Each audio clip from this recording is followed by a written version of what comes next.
Doctor বোরান, এই মুহূর্তে আমাদের বাড়িতে যারা বয়স্ক রয়েছে কিংবা আমাদের বাড়িতে যারা বয়স্ক রয়েছে, অস্ট্রিও আর্থারাইটিসে প্রায় প্রতিটা বাড়িতেই কেউ না কেউ ভুগছে। It's a very common disease. Symptoms কি কি, বুঝবো কিভাবে, আর এর পরিত্রাণ কিভাবে আসবে? অস্টিওআর্থ্রাইটিস যদি একেবারে ডাক্তারি ল্যাঙ্গুয়েজে যেতে হয়, অ্যাকর্ডিং টু বুক, তাহলে অস্টিওআর্থ্রাইটিস মানে হলো হাড়ের ক্ষয়, হাড় ক্ষয়ে যাওয়া। It's nothing but ageing.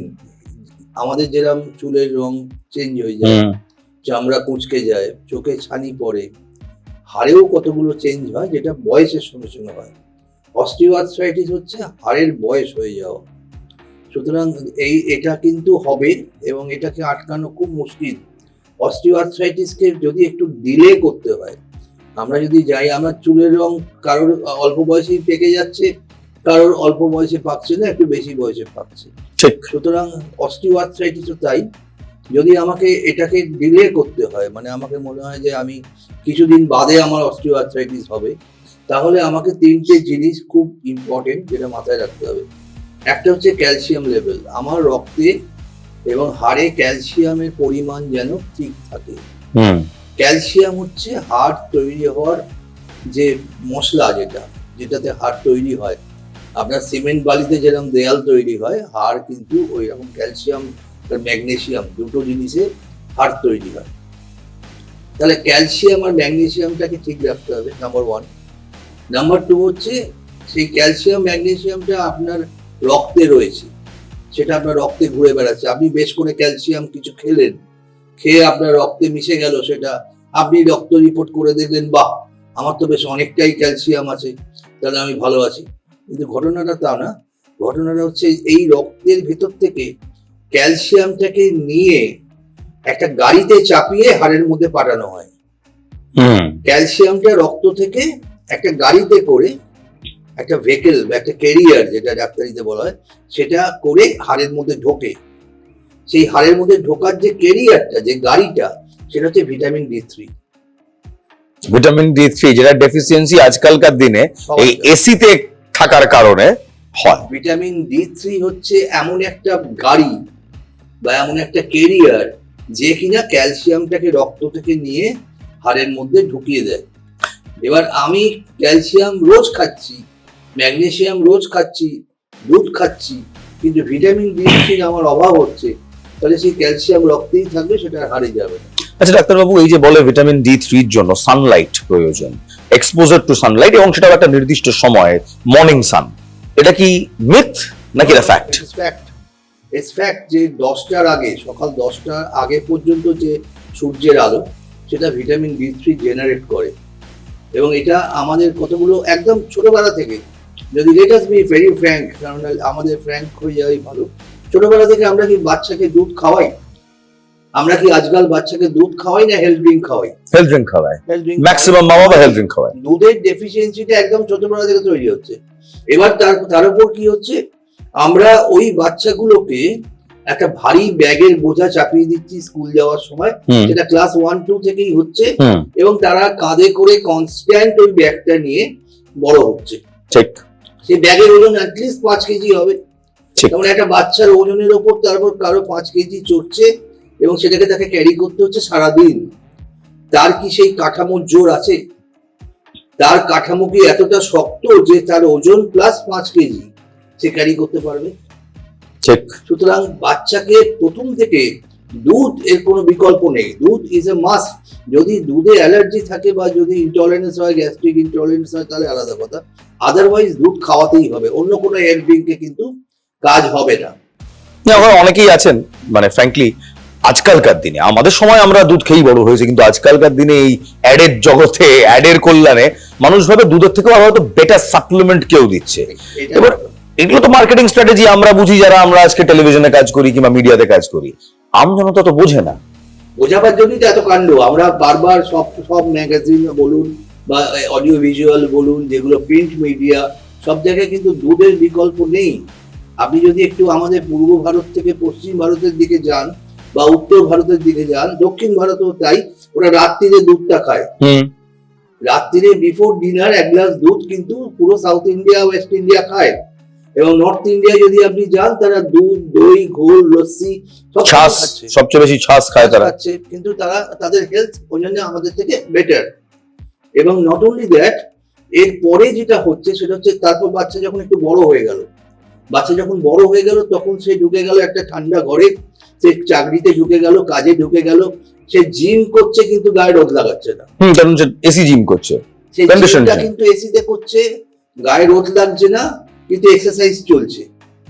রোদ হচ্ছে একটা ইম্পর্টেন্ট ফ্যাক্টর যেটা লাগা দরকার, এবং রোদের জন্য আমরা প্রচুর বলা বলির পরেও কিন্তু আজও দেখা গেছে 70-80% ভারতবর্ষের পপুলেশন ভিটামিন D3 লো। এই ভিটামিন D3 লো হলে অস্টিও আর্থারাইটিস এর চান্সেস কিংবা সম্ভাবনা কি বেড়ে যায়? আগে হবে। অস্টিও আর্থ্রাইটিস একটা নিয়তি, একটা ডেস্টিনি, এটা হবেই। অস্টিও আর্থ্রাইটিস আজ না হোক কাল হবে। কারণ আপনি যদি আরো ডিটেলসে যান, আপনি দেখুন আগেকার দিনে, আগেকার জেনারেশন, দুটো জেনারেশন আগে তাদের অস্টিও আর্থ্রাইটিস কিন্তু অত ঝামেলা ছিল না। আগেকার লোকে বাতের রোগে কম ভুগতো। এখন রাস্তায় গিয়ে হাঁটলেই দেখবেন পাটা বেঁকে গেছে ধনুকের মতো, এরকম দুলে দুলে হাঁটছেন। আমরা দেখেছি যে প্রচুর লোক আছে যারা রাস্তায় দুলে দুলে হাঁটছেন, পা বেঁকা, পা ধনুকের মতো বেঁকা। এই জিনিসটা আগে দেখা যেত না। আমাদের যারা দুটো জেনারেশন আগে, যারা গ্রামের দিকে এখনো থাকেন, তারা কিন্তু এখনো সেই নিয়ম শৃঙ্খলার মধ্যে থাকেন এবং তাদের এই রোগটা কম। অস্টিও আর্থ্রাইটিস কিন্তু আমরা নিজেরা তৈরি করি, অস্টিও আর্থ্রাইটিসকে আমরা এগিয়ে আনি। অস্টিও আর্থ্রাইটিস না হলে হতো না, এবং গ্রামের দিকে এখনো হয় না, এখনো কম হয়, যেটা শহরে অঞ্চলে বেশি হয়। আচ্ছা, অস্টিও আর্থারাইটিস এর প্রিভেনশন, এটা তো নিয়তি আপনি বললেন, এর প্রিভেনশন কিছু আছে, প্রিভেন্টিভ মেজার্স? হচ্ছে আমাদের একটা টেস্ট আছে, যে টেস্টটা বাড়িতে বসে করা যায়। অস্টিও আর্থ্রাইটিস জেনারেলি সব জয়েন্টেই হয়, কিন্তু হাঁটুতে বেশি হয়। বেশিরভাগ লোকেরই হাঁটুতে ব্যথা হয়।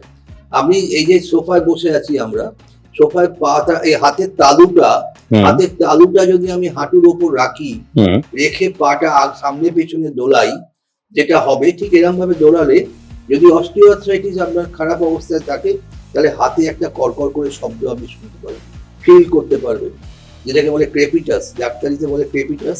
এই ক্রেপিটাস ফিল করা যায় যে হাঁটুর ভেতরে একটা কড়কড় করে শব্দ হচ্ছে। যদি হয় তাহলে অস্টিও আর্থ্রাইটিস কনফার্ম আছেই, শিওর আছে, এবং সেটাকে চেক করতে হবে, এক্সরে করতে হবে বা ট্রিটমেন্ট করতে হবে। অস্টিও আর্থ্রাইটিস এমন কোনো জয়েন্ট নেই যেখানে হয় না। আমি অনেক জায়গায় বলেছি, অনেক মিডিয়াতেও বলি, যে এটা হচ্ছে কবজার ক্ষয়, মানে আপনার জয়েন্ট ওয়্যার অ্যান্ড টিয়ার, এটা ওয়্যার অ্যান্ড টিয়ার। যে আপনার গাড়ি চলছে, গাড়ি আপনি যদি সার্ভিস না করেন, গাড়ি বেশি দিন চলবে না। একটা রেগুলার ইন্টারভেলে গাড়িকে সার্ভিস করাতে হবে। সিমিলারলি অস্টিও আর্থ্রাইটিস হচ্ছে এমন একটা জিনিস যেটাকে জয়েন্টকে সার্ভিস করাতে হয়। জয়েন্টকে সার্ভিস, এক একজন দেখবেন, আমার অভিজ্ঞতায় দেখেছি যে 2 কিলোমিটার, 4 কিলোমিটার, 5 কিলোমিটার হেঁটে উনি বেশ গর্বিত ফিল করেন যে আমি প্রতিদিন 5 কিলোমিটার মর্নিং ওয়াক করি। ঘটনা তো, কিন্তু এই 5 কিলোমিটার মর্নিং ওয়াক করা লোকটা 50 বছরের পরে কিন্তু শুয়ে পড়ে, আর হাঁটতে পারছে না। কারণ কোথাও বলা নেই যে 5 কিলোমিটার মর্নিং ওয়াক করতে বলা আছে, ঠিক আছে। একটা হচ্ছে ওয়াকিং, একটা হচ্ছে রানিং, একটা হচ্ছে জগিং, একটা হচ্ছে ব্রিস্ক ওয়াকিং। তো ব্রিস্ক ওয়াকিং অবধি ঠিক আছে, যে তাড়াতাড়ি হাঁটলেন, কিন্তু হাঁটার সময় একটা জয়েন্ট কন্টিনিউয়াস চলছে, আপনার হিপ জয়েন্ট চলছে, হাঁটুর জয়েন্ট চলছে, অ্যাঙ্কেল জয়েন্ট চলছে, আপনার স্পাইনের ওপর ওয়েটটা পড়ছে। সুতরাং আমি যদি তাকে কন্টিনিউয়াস ব্যবহার করি, আমি মনে করছি যে আমি ফিট হয়ে যাচ্ছি, আমি খুব ভালো ফিটনেস, আমার লেভেল ভালো, আমি অনেকটা হাঁটতে পারি, আমি 5 কিলোমিটার একসঙ্গে একটানা হাঁটতে পারি, কিন্তু বেশি দিন পারবেন। তাহলে ডাক্তারবাবু, অস্টিও আর্থরাইটিসকে প্রিভেন্ট করার জন্য সবচেয়ে ইজি অ্যান্ড সবচেয়ে এফেক্টিভ উপায় কি? ভারতবর্ষকে যদি বাঁচাতে হয়, মানে ভারতবর্ষের লোককে যদি বুঝতে হয়, তাহলে প্রথম থেকে, ছোটবেলা থেকে আরম্ভ করতে হবে। খাওয়া দাওয়ার দিকে নজর দিতে হবে, ক্যালসিয়াম রিচ ফুড খেতে হবে, ক্যালসিয়াম, ম্যাগনেসিয়াম যেসব খাবারে আছে সেটা খাওয়া দরকার।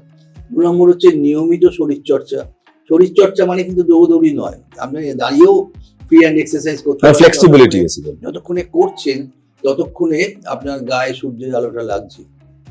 ভিটামিন ডি, আমাদের একবারে বৈদিক যুগে যদি ফিরে যান, একটা সূর্য নমস্কার বলে ব্যাপার, ঠিক, সূর্য প্রণাম। আগেকার দিনে প্রায় সব লোকই ওই সূর্যের দিকে তাকিয়ে খানিকক্ষণ তাকাতেন এবং তাকিয়ে সরাসরি একটা প্রণাম করতেন। এর পেছনে একটা ঘটনা আছে, বিজ্ঞান আছে। এই বিজ্ঞানটা আমরা ভুলে গেছি, এখন আর সেই বিজ্ঞানটা নেই। এখন আমরা সোজাসুজি ঘুম থেকে উঠছি 10টার সময়, এসিতে আবার কাজে চলে যাচ্ছি, ঠিক, এবং সেটা একটা এসি ভেহিকেলই। এসি ভেহিকেলেই যাচ্ছে। কিন্তু সূর্যের আলো লাগানো দরকার, আর খাওয়া দাওয়াটা ঠিক করা দরকার। 2 নম্বর হচ্ছে ওজন, ওজন ফ্যাক্টরটা খুব বেশি। ওয়েট যদি বাড়ে, আমার ওয়েট যদি বাড়ে, আমার 80 কেজি ওজন যদি হয়, আমার 40 কেজি একটা হাঁটু, আর একটা হাঁটুতে 40 কেজি ওজন ক্যারি করতে হচ্ছে। ওয়েট ডিস্ট্রিবিউশন যেটাকে আমরা বলি। ডিস্ট্রিবিউশনটা ইকুয়ালি ডিস্ট্রিবিউটেড হয় দুদিকে। এবং যদি আমার যদি দেখা যায় 60 কেজি ওজন, তাহলে 30 কেজি আমাকে ক্যারি করতে হচ্ছে। ঠিক। তাহলে আমি যত ওয়েটটা কম রাখবো, আমার হাঁটুর ওপর তত ওজনটা কম থাকবে, তাহলে তাতে হাঁটুটা বাঁচবে। ঠিক। 2 নম্বর হচ্ছে আমি খাওয়া দাওয়া ঠিক থাকলে আমার কাঠামোটা শক্ত হবে। ঠিক।